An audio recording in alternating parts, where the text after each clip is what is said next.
Hi, my name is Alex, and I talk about America. Why? Because I'm an American, and we like to talk about ourselves. That's all we got.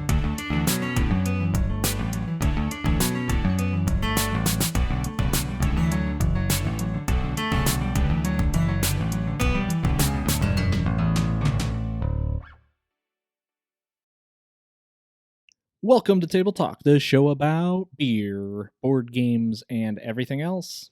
I'm Rich. And I'm Alex, and today we are talking about the United States of America. America! Yeah. America.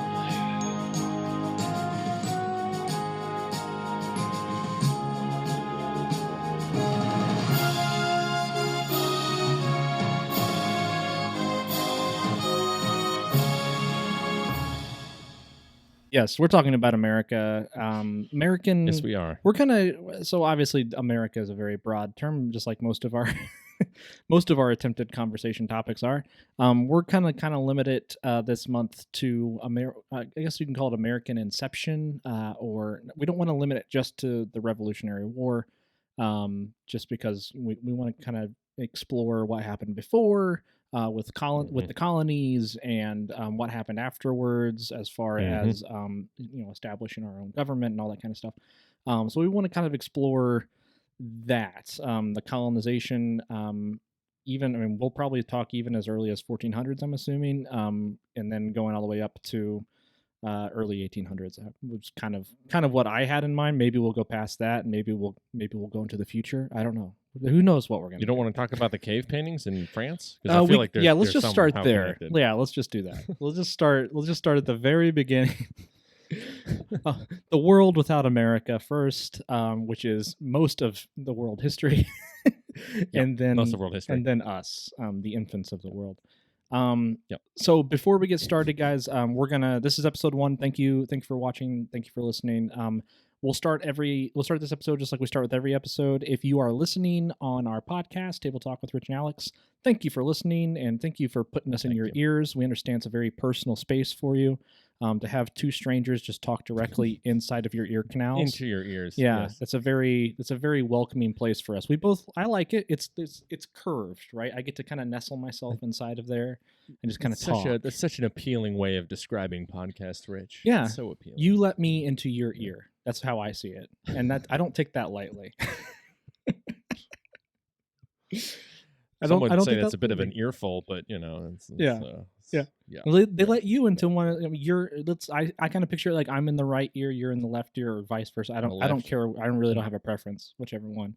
But yeah, and we're just kind of like both like I guess that kind of paints us in like the image of like the over the shoulder like angel and demon type of character. Right. Kronk. The Kronk when he's talking to his shoulder angel demon. Yeah, exactly. I won't speculate as to which one I am, but I think I have a pretty good idea.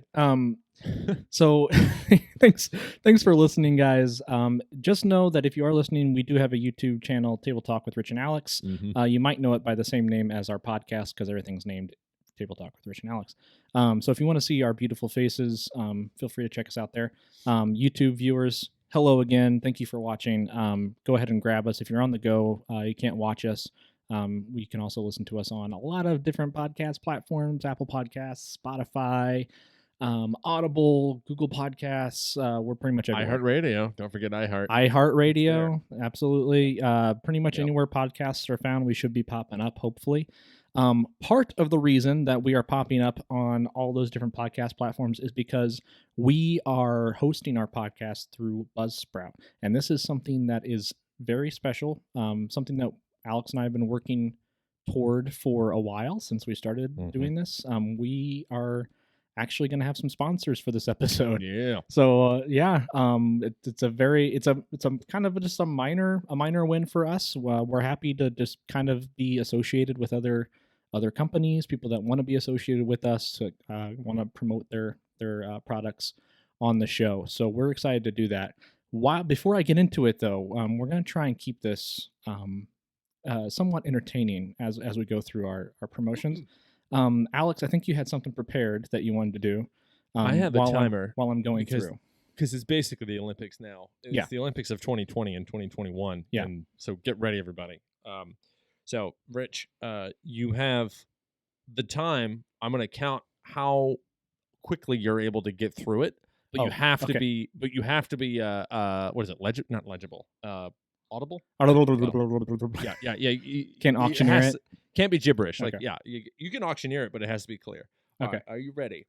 All right. Starting in 3, 2, 1. Buzzsprout. Buzzsprout is our podcast hosting platform. This is where we host our show and then they distribute it out. So Buzzsprout is hands down the easiest and best way to launch, promote, and track your podcast. Your show can be online and listed in all the major podcast directories like Apple Podcasts, Spotify, Google Podcasts, and more, like all those ones that we just mentioned out, within minutes of finishing your recording.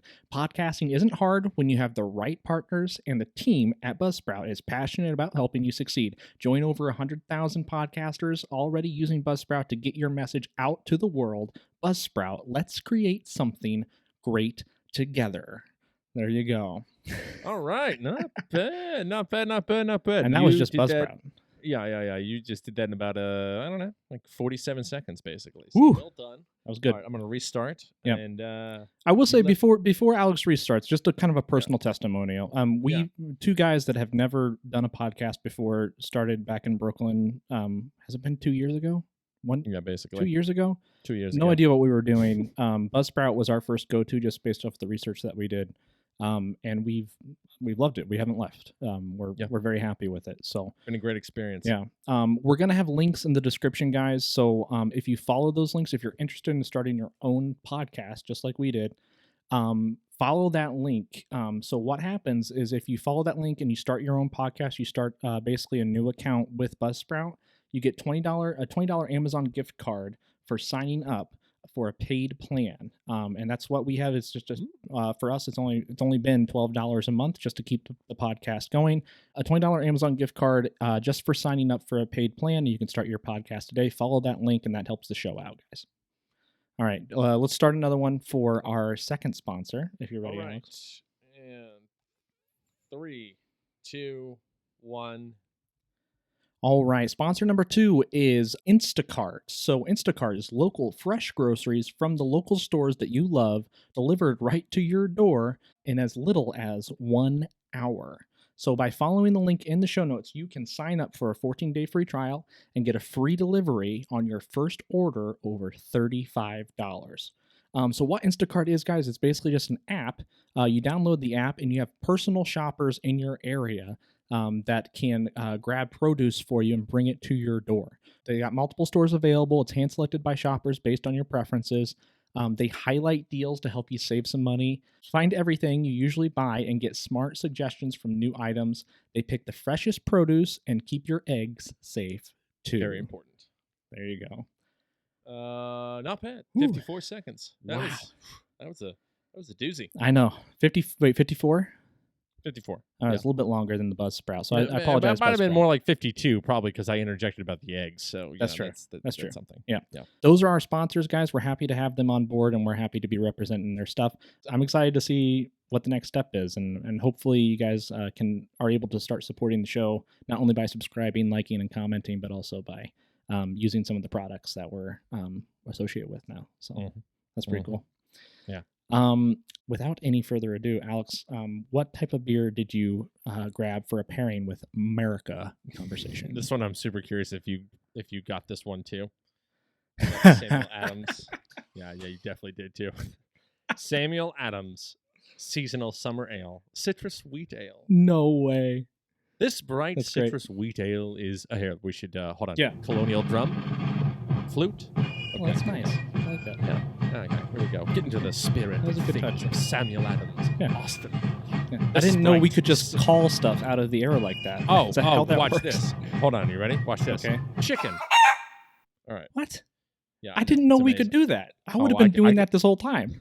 Could have keep going, but we're Trombone. going to stop with chicken. Yep. Okay, there we go. That's my Summer ale. This bright citrus wheat ale is summer in a glass, bursting with orange, lemon, and lime peels. Summer ale finishes clean and subtle with grains of paradise, which accent the crisp wheat character, iconic and refreshing. Summer ale is perfect for any summer day, especially throwing tea in the Boston Harbor. Whoa. Huh. Oh, wow. Okay. Interesting addition. Yeah, I never noticed that interesting. before, but All right. yeah. So Samuel Adams, that's what I went with. What Nice. did you go with, Rich? Well, I went with a little brewer called What? the Boston Brewing Company. How did we get the exact? Not only Samuel Adams, because I kind of thought maybe we'll both get a Samuel Adams. But how did we both go with the summer ale citrus? And here's the funny thing is that I actually got the Boston Lager originally, and then I was buying a multitude of beer because we're having friends over 4th of July. Yeah, and a variety, and then I was like, you know what? We already got lager in this variety pack, so I'm gonna get something more citrusy. Yeah, and I was kind of chuckling because I was like, you know what? We did it with Kona. I definitely could see this happening. 2 months in a row, we've started off the series drinking the exact same thing. We don't plan this, guys. No, we don't. We don't talk about what we choose, which is kind of fun. Actually, the amount of planning that actually goes into these episodes is scarily minimal. So it's amazing that we actually just picked the same exact thing. So anyway, I would read some stuff about mine as well, but it's the exact same that you just mentioned. You want to do it at the same time? Yeah. You want to do it at the same time? Ready? Yeah, sure. All right, ready? Oh, hold on. Colonial flutes, colonial drums, chicken. All right, here we go. Ready? 1, 2, 3.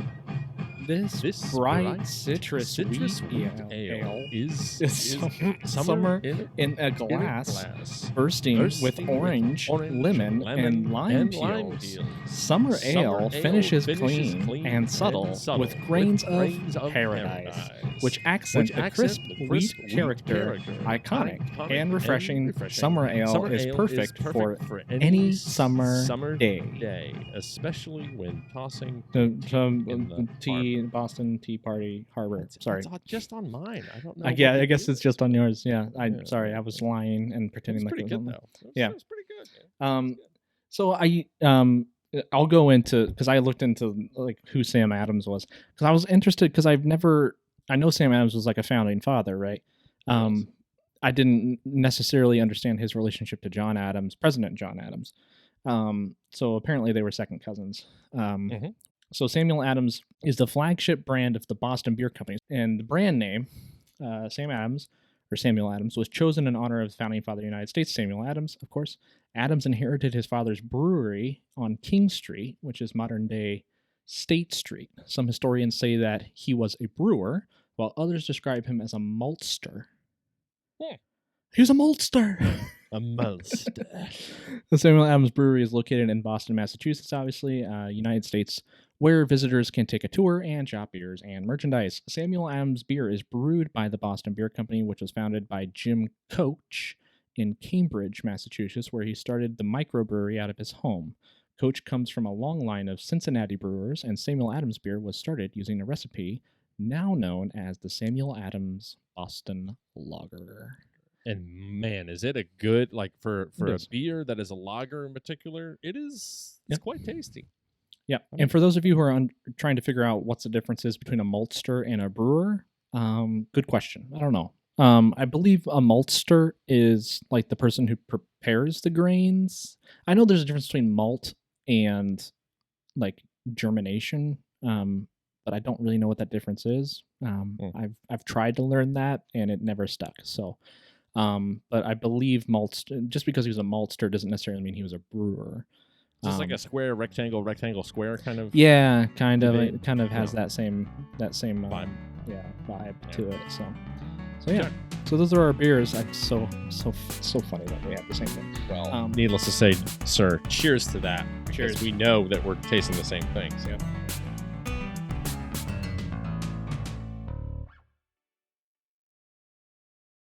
Also, I want to point out it has cheers underneath the. Oh, nice. Bottle I was cap. Wondering what I didn't know if you saw that or not. No, I didn't. Did you do bottles or did you do can? Oh, bottle all the way. You did bottle. Okay. Yeah. Right. Anyway, it says cheers underneath. It's a nice little touch. I still look underneath like bottle caps for like codes and stuff, even though I never participated in like I've never like looked up a code to see if I've won anything.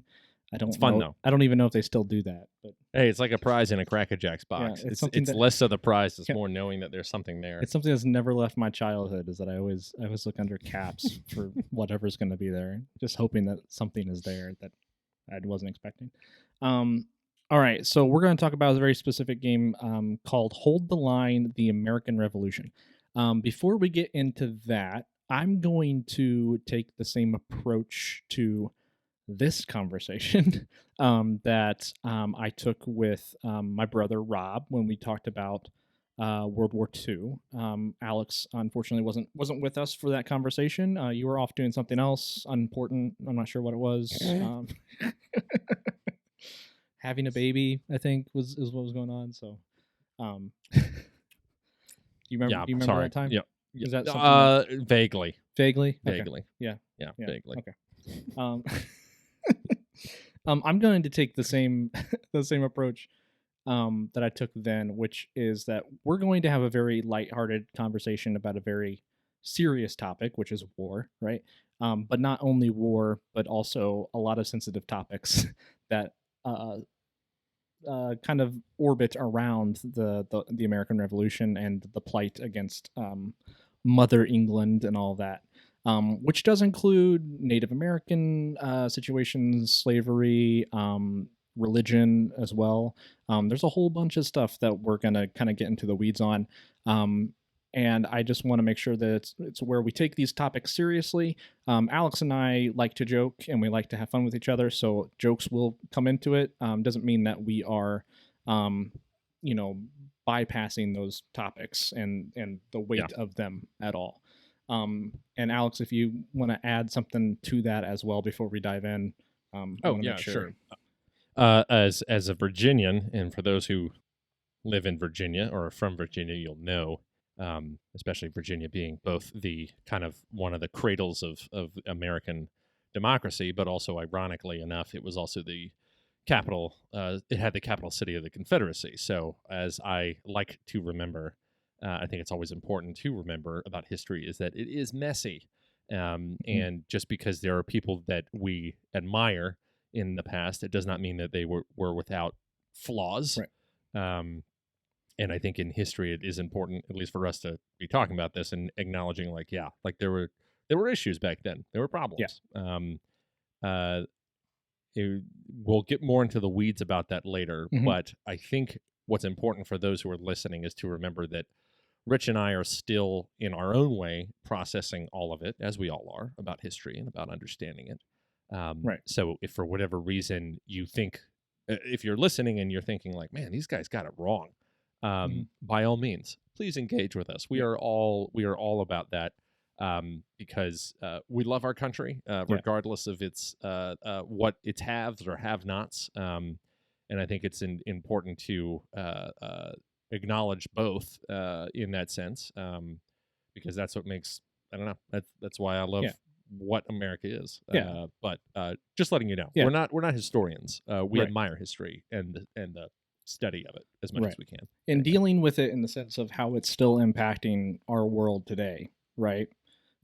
Exactly. And also, I want to say that it's easy to pick different topics other than what we're talking about today. We could have done something completely different. We can have episodes about ghosts and aliens and all this other stuff and have a lot of fun. Part of the reason Alex and I like doing this show is because we like to promote good conversation, which tends to happen around, stuff that brings people together like beer and board games. So, so that's part of the show, is for us to not only kind of stumble through having a productive conversation, hopefully a productive conversation about kind of a touchy subject, or what people would consider a touchy subject, but also being able to have a good relationship throughout that, and to actually to share a laugh, because or to share stories, things that we find interesting that may also be offensive. So So that's also why we're not shying away from it. And I would encourage you, anybody who's watching or listening, encourage you to have the same approach when you're talking about things with your friends, or your family, that it's not something we should not talk about. It's called table talk for a reason, because we do want to talk about things. If we just wanted to talk about kind of insignificant things, which are kind of some of the more fun things that we talk about, like superheroes and and all this other stuff that are just, you can kind of just go off on it without really worrying about any of this stuff. We would just do that, but that's part of the reason why we're bringing it up, because it is 4th of July. We just got done with, by the time this episode airs, we just got done with 4th of July, and July is kind of a time to be patriotic. So we're going to roll right into that, but we do know that all that is kind of connected to it as well. So without all of that hedging, all of that aside, let's get into it. So it's a board game called disclaimer. Yeah. It's okay. It's good though. Oh, this looks cool. Yes. All right. So this is Hold the Line, the American Revolution. It's a 2-player game. Can take up to 1 to 2 hours for ages 10 and up.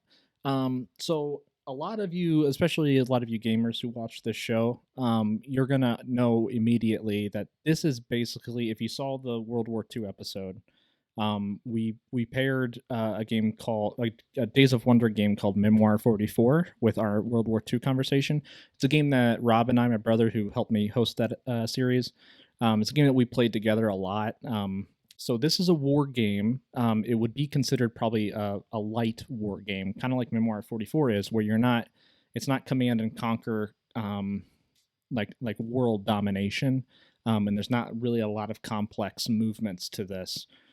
It's a tactical game, meaning that you're moving basically smaller units across a smaller battlefield, which just to me, when I'm, especially like with Bruin boards, my experience kind of teaching people how to play games who might not be familiar with them, games like this go a very long way in kind of dumbing it down and making it digestible. So that's why I chose this. So those of you who are familiar with this game, who know what it is, it's basically, it can be argued at least that it's kind of like a carbon copy of Memoir 44, which came out in 2004. But I chose it for those reasons, as well as some other reasons that I'll mention here in a second. So a light war game. It's designed by Matt Birchfield, Mike Wiley, and Grant Wiley, and the artist is Sean Cook. It was published by PSC, which is the Plastic Soldier Company, and Worthington Publishing, LLC, in 2016. All right. So, what Hold the Line is kind of a brief history of the game about history. It's like looking into a mirror with a mirror standing right behind you. There's a game that came... So, Memoir 44 came out in 2004.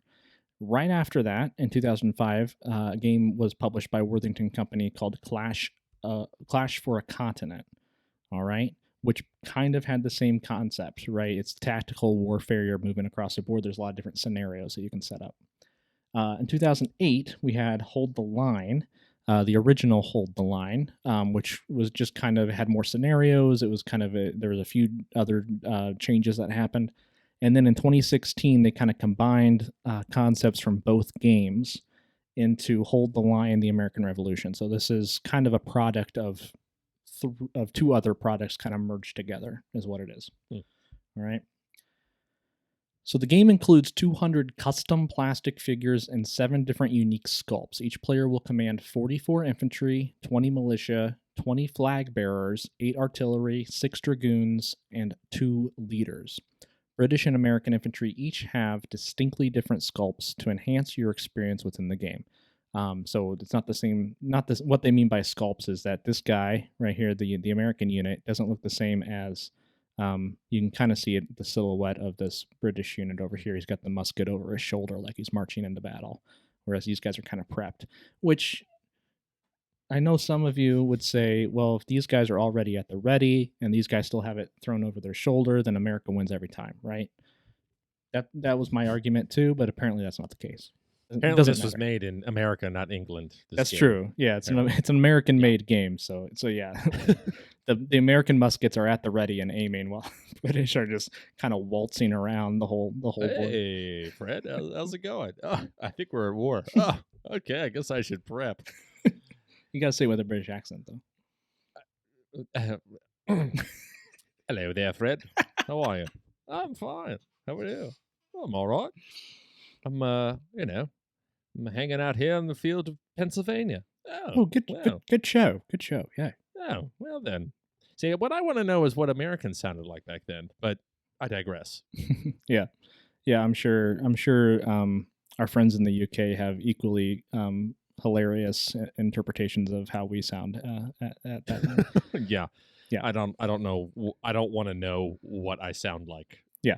I probably sound like a flat tire, honestly. There are some funny videos of obviously non-Americans doing American impressions that I think is hilarious. And surprisingly, a lot of them are like kind of like California type accents, which is interesting.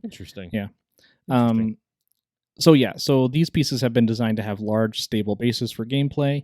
Anybody who's been out there who's played games like this where you have a lot of these little plastic figures, it's kind of a pain to keep them standing up the entire time. Over a course of time, they'll start to bend and stuff too. So these pieces have really thick plastic bases, which makes that process a little bit better, which is another reason kind of why I chose it. I think there's a lot of intentional stuff that went into making this game. All figures arrive individual and bagged, so there's no plastic trees or sprues. So if you've ever gotten a brand new board game, right, and it has a whole bunch of plastic pieces like this, they come in what they call like plastic trees. So you can call them sprues, whatever you want to call them, and you have to like punch them out like individually. Not the case with this game. They already come bagged up and ready to go, so you don't have to go through the process of doing all that. Plus, just like the conversation that Alex and I had about beaches last week, there's no additional plastic that we have to worry about not disposing of properly. Yes. So yeah. And you don't get the thumbtack experience, of like, ooh, ow, ow, ow, like the whole time. Yeah, don't have to do that. It's nice. All right, so again, if you watched our Memoir 44 episode, this probably looks very similar. So much like Memoir 44, Hold the Line is played on a hexagonal game board. This is the blank board without any other pieces on it. The key concept of the game is that it is meant to be replayable and that you are meant to construct and play through the many different scenarios provided in the rule book, of which there are 30. So it's meant to be replayable. It's a big blank board that you can just it's like a sandbox. You build the sandbox, you build the game you want to play, you wipe the sandbox clean at the end, and you start a whole other game. All right. I like that hexagons are a thing. Specific, not just mathematically, but just as that they kind of have their own identity in a board game. Do you have hexagonal dinner plates, Rich? Is that what you're telling me? I do. Yeah. Yeah. Oh, okay. Yeah. We eat like bees, like a honeycomb. Yeah. Yeah. We just like walk. How are you, dear? I'm fine. How are you? I'm good. Yeah. We just lay our plates in a hexagonal pattern on the floor and just kind of stand over them and. Is your favorite character Buzz Lightyear? Yes. Yeah. Yeah. Okay. All right. I was gonna go as far. I guess I'm going there anyway by saying what I was going to say. But like, I was gonna go as far as like we put hexagonal plates on the board in the theme of bees, and we just throw up onto the plates, and then let it sit there for a while, and then eat it. I don't want to. No, man. See, it's just like, beeswax. Oh, that sounds nice. And then you realize it's basically, what is it, bee hurl? Is that what that is? Yeah, or it's like spit. Yeah, it's like vomit. Like that? Not vomit. Yeah, it's like spit and saliva or something. I don't know. Who knows?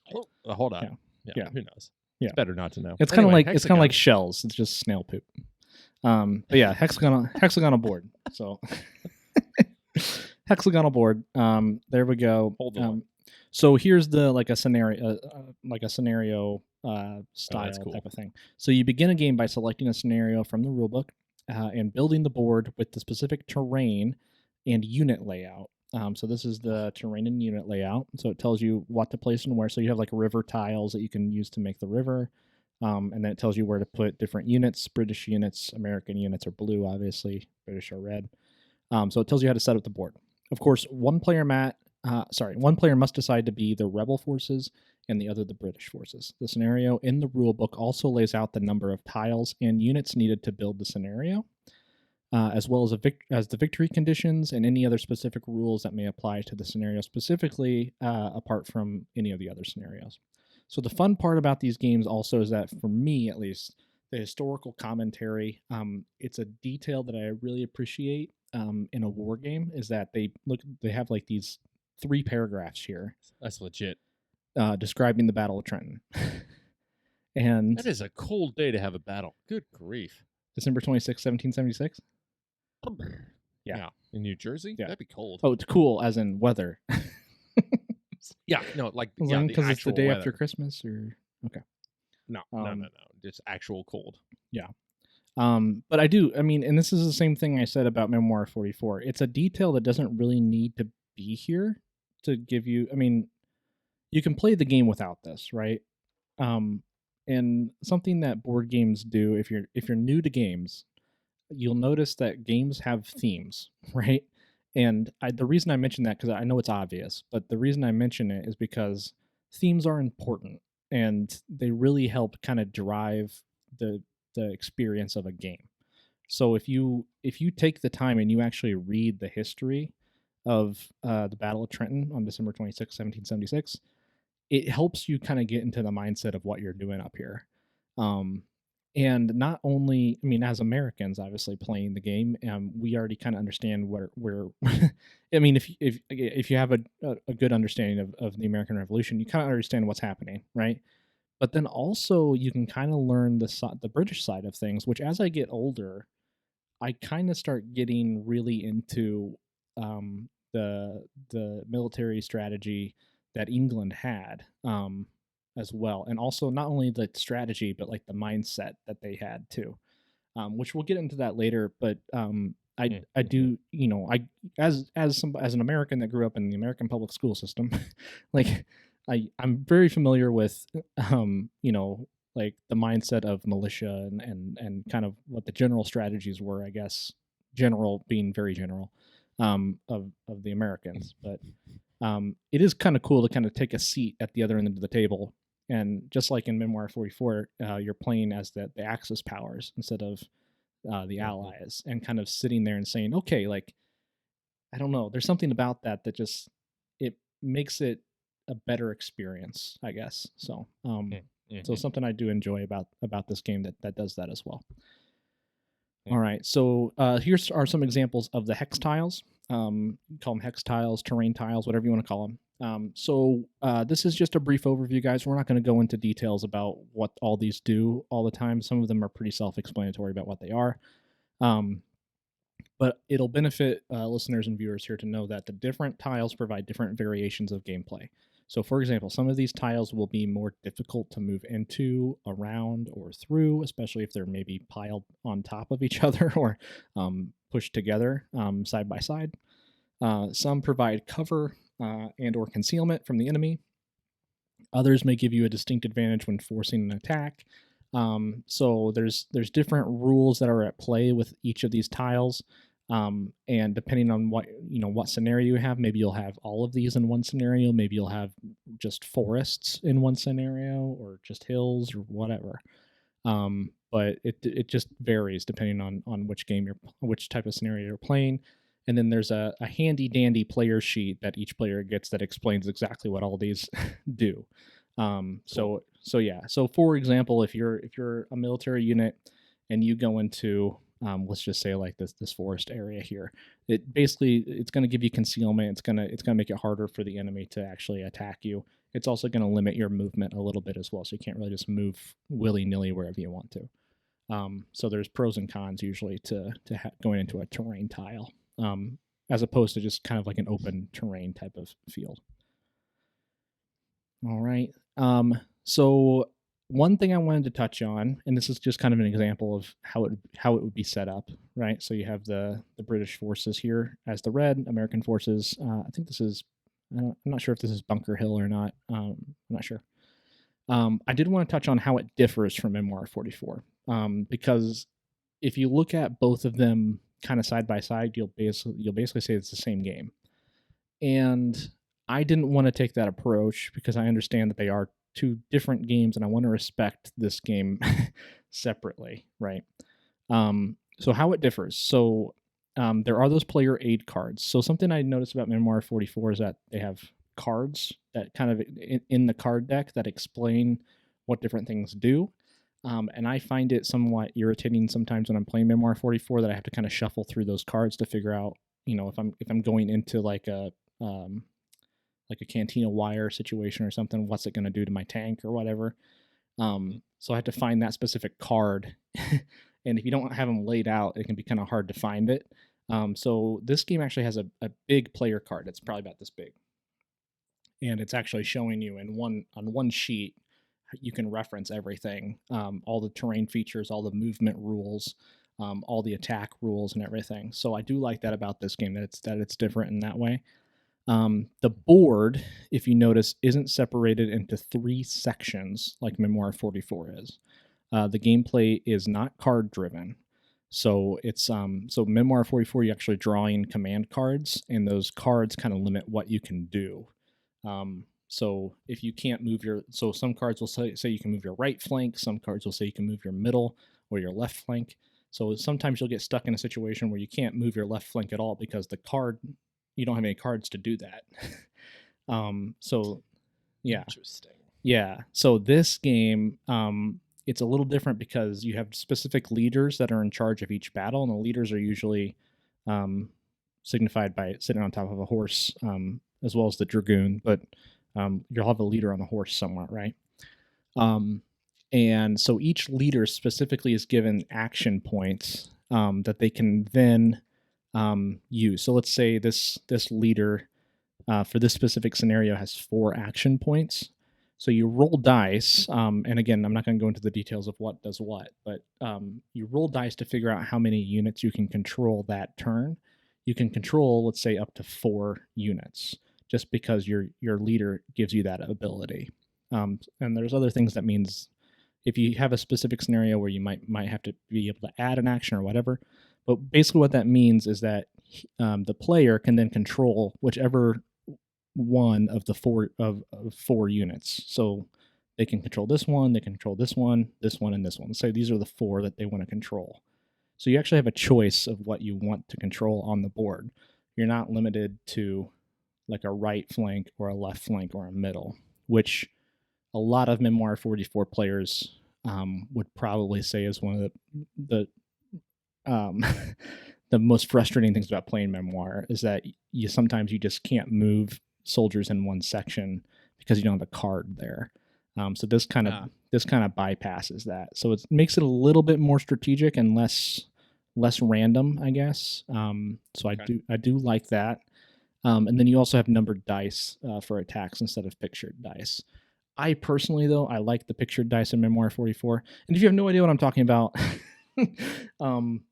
pick up Memoir 44 and take a look at it. It's a fun game. I like it. Listen to the episode. Yeah, better yet, the episode with Rich and his brother. Yeah, go back to our World War II series, and we'll tell you all about it. I do like the pictured dice. It has like in Memoir 44, it has like the grenade and the tank and different combinations mean different things. This kind of sticks to traditional 6-sided die type of approach. So, but yeah, those are just ways that make the game different from Memoir. So if for some reason you've never gotten this game, it's not on your shelf because you think it's just a copy of Memoir 44, think again. It's a good game. It's differently themed, differently thought out, and I think it plays a little differently too. So I just want to also know is that who were the really courageous guys back in those days that were the ones to carry the flags? Yeah, because I feel like that's a really difficult position to be in. Yeah, you're kind of isolating yourself in a situation where you don't want to be isolated at all. Where it's kind of like, I'm here. Yeah, I feel like war back in those days, it was like, it's almost like being in a school of fish, right? like you're just moving along with other people, just hoping that nobody like zeroes in on you, right? Like that's basically the defense mechanism of fish. Like, right? They're just trying to do their own thing. They understand that there's going to be fatalities, but like they're just hoping hopefully it's not them. yeah, it doesn't like it's a statistic. It's a statistical thing, right? Like hopefully it's not you. Um, yeah, and then then to be the fish that's holding a bright yellow flag or a bright red flag, that takes some guts, absolutely. It does take some guts. I do like the hex approach too. I feel like I feel like based on how you're describing it compared to Memoir 44, it seems like there's a little more flexibility about what can happen. Yeah, like what you said strategically. right. Which is, I feel like this would be a fun, in particular, I feel like it'd be a fun summer game if you guys are at the beach and you're in whatever house you're at, staying for a weekend or a lake or whatever, and you're trying to beat the heat for, between the hours of 1 and 3, that kind of timeline after lunch before dinner. Like this feels like one of those games that's stimulating enough and makes you think. Yeah. While playing, that I feel like it would be a good way to occupy one's time. Right. It's kind of, and it's a step up. Like if you like Stratego, if you like, so it's a 2-player game, right? So chess, checkers, Stratego. Stratego is probably obviously like a step up from chess or checkers or anything like that. And then I feel like this is the next step after like Stratego. Before you start getting into like big war games like Axis and Allies or Risk or all these other war games that I'm just not thinking of right now. Diplomacy, goodness, yeah. What was I going to say? Oh, I was just watching. So in preparation for this series, Alex, I rewatched The Patriot, which I know we're not supposed to be talking about movies yet because I know that's our episode 4 thing. But yeah, I did just watch The Patriot, and there's that scene where he picks up the flag, right? And because he has this moment, right, where he sees, that British commander, whoever that guy, Jason Isaacs, the Hessian, yeah. Malfoy's dad, and he sees him, and then he has this option of basically like going, like having that final showdown, like the big climax situation, right? Or he sees his guys like to his right that are like running away, right? And he picks up the flag that Heath Ledger. I'm ruining it for you, so spoiler alert if you haven't seen it. 21 years. Yeah, it's Mel Gibson was in it. If that should give you an idea of how old it is. So he picks up the flag and he runs up, and I don't know, like part of me is like, yeah, like I want to be that guy. Obviously, I don't want to be that guy. No. But it's cool. It's got to be like an honor to be the flag person. I heard they had a working title for that movie. Did you hear about the working title? No. What? Braveheart 1776. Yeah, you have expect him to just like yell out freedom. I mean, that's not actually the working title, guys. I made that up, but no, that's a joke. That's a very good joke, though. It's basically the same plot line. It really is. Instead of a woman he's pursuing, it's a son he's saving or whatever it is. But both decent movies, gotta say. But yeah. I remember not liking it for some reason, and then I saw it. It popped up on Netflix last night, literally, while I'd finished editing the other episode, and I was like, "Yep, I should watch this just to kind of get into the mindset." But it is interesting. I'm glad I did watch it because there's a lot of stuff I want to talk about in the episodes coming up because we're finishing up here. There's a lot of episodes or a lot of things I want to talk about because the perspective of English soldiers, but also the English officers is something I'm really interested in kind of talking about, just because I just don't feel like I've ever really thought about it in much detail. Which is part of the fun of like a game like this, guys, because you can be sitting on the left side here, making the decisions for this army, and you want the British to win in that situation. And I know that sounds treasonous, but number one, it's we're talking over about 200 years ago, so it's okay. We're allowed to be thinking like this. There's no more loyalists. All right, we've moved past that. So you're allowed to play as the British soldiers, and kind of get into the minds. But then also, once you're done here, and once you inevitably lose because you're the British, you can flip it around. And then you can play as the Americans. You can play the same exact scenario. And this is exactly what Rob and I would do with Memoir 44. We play the same scenario twice. I would play it as, the Axis, and then we'd flip it around and we try to play it again. Because usually with these scenarios, you have a statistical advantage either one way or the other. just based on how the outcome of the actual. So if this was like Bunker Hill, right? There's a specific like outcome that actually happened historically, right? Right. And so if you're on the wrong side of that, then your odds of winning that scenario are going to be a little lower, right? If you can win the scenario as the side that lost the actual battle in real life, it kind of gives you kind of that sense of like, yeah. Basically, you're changing history. You are. Yeah. It's like Ender's Game. It's like what you're actually doing playing in the game is actually. I shouldn't say that. But, it's actually Jumanji in American Revolution. Yeah, have some guy running across Bunker Hill Field, screaming out, "In the jungle, you must wait until you reach the dice that reads 8." No, five until the dice reads. This reads 5 or 8. Yeah. He likes your company, he likes your taste. Your party better move post haste. What the heck is this guy talking about? Nice. This Fred guy. He's lost his marbles. He's lost his marbles. Stampeding elephants go across George Washington on the elephant. That's a different Robin Williams movie. Yeah, very different. Yeah. Okay. So I did want to talk about how it differs and everything, and then I also wanted to show these photos too. That's cool, man. Yeah, you can if you want to take the time to do this, it's not necessary. Super cool. But I really think it's cool that someone took the time to actually paint. I don't know why they painted a horse blue. But hey, there's such a thing. To each his own. I guess that I think should say who the commanders are. Interesting. I think that's why they did that. But oh well. But yeah, they got the red coats on, and they got the. Yeah, I love the flag detail. Kudos to the game designers for making that, in particular the English divisions. I think that's really interesting. Yeah, and that's actually part of the game. So they come like that, and then you kind of, they're like stickers, and then you wrap them around. So that's not something that somebody did, right? The painting is something somebody did, but the stickers are actually a part of the game. That's really cool. Comes with it. So that's the game, guys. It's called Hold the Line. If you've never played Memoir 44 or anything like that, I highly recommend it. And I apologize that we're we're going back to that well, it feels like a little bit. But I am very mindful of the type of people that are actually tuning in to watch us. And I know there's a lot of cool games we could geek out about. But I want other people to feel comfortable about, if they did decide to pick up a game that we're recommending and that we're talking about, that they wouldn't be completely overwhelmed by it.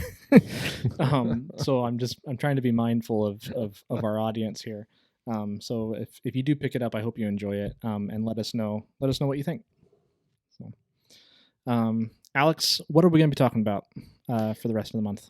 Oh, we're going to be talking about all kinds of things. Good. Rich. Because it is a podcast. We need to talk about something. All right. Ready? Cue the colonial music. All right, great.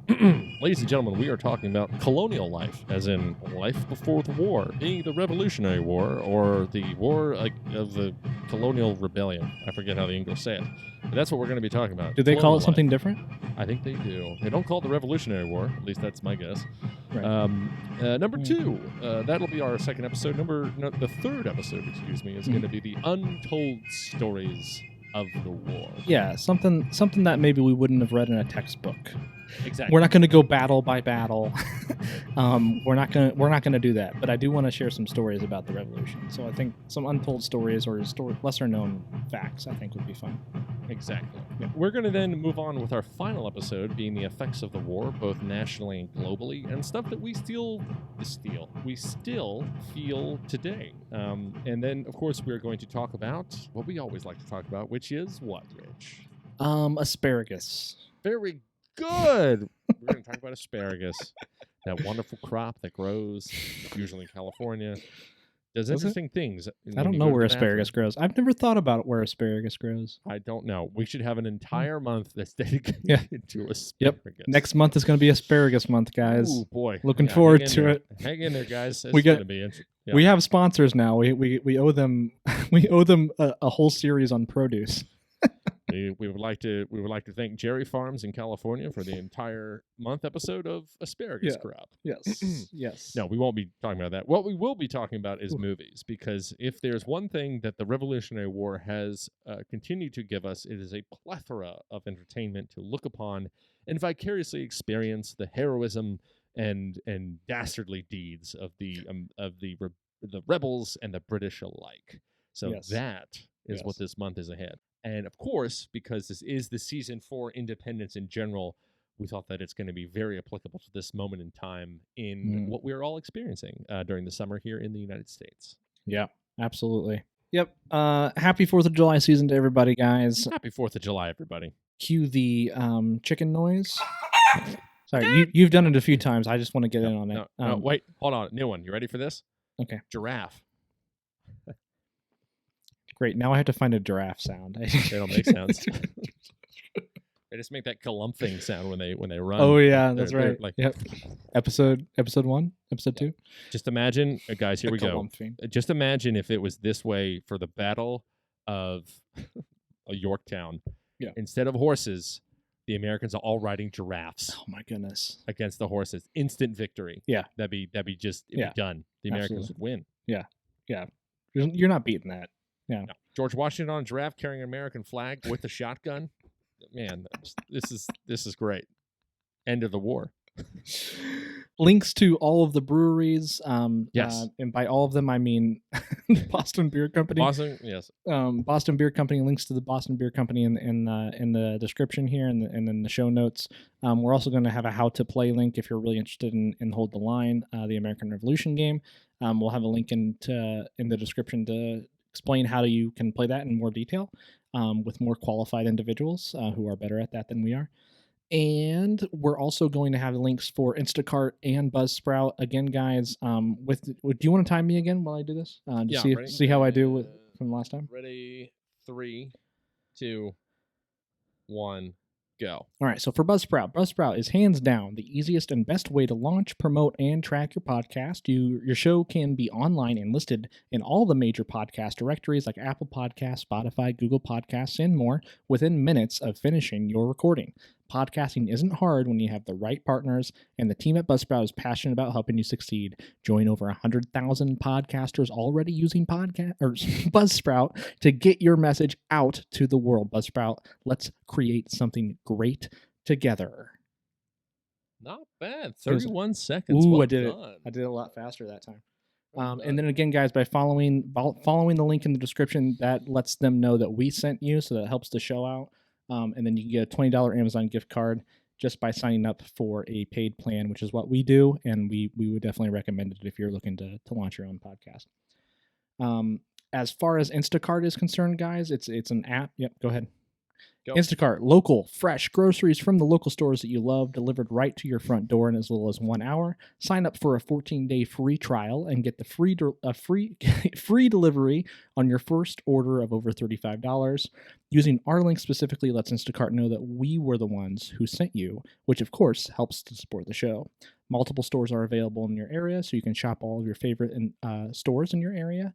Hand-selected by shoppers based off of your preferences. Instacart will highlight deals to help you save money. They find everything you usually buy and get smart suggestions for new items. They pick the freshest produce and keep your eggs safe too.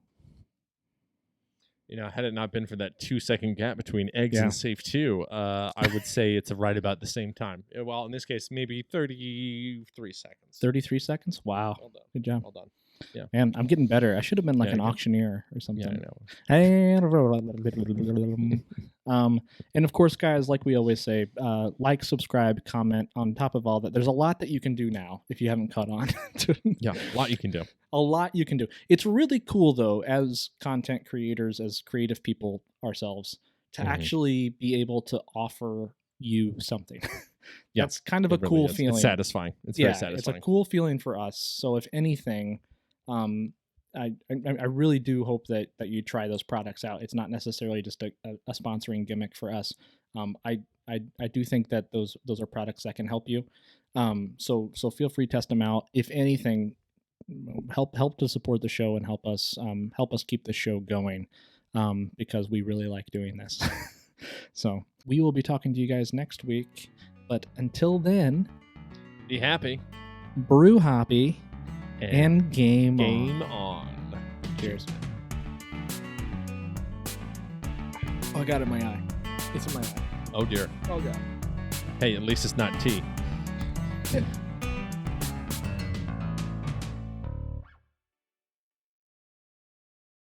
Well, you know how the joke goes, though, right? If No. we had lost the war, we'd all be speaking English. Oh yeah, that's right. Mm-hmm. That's right.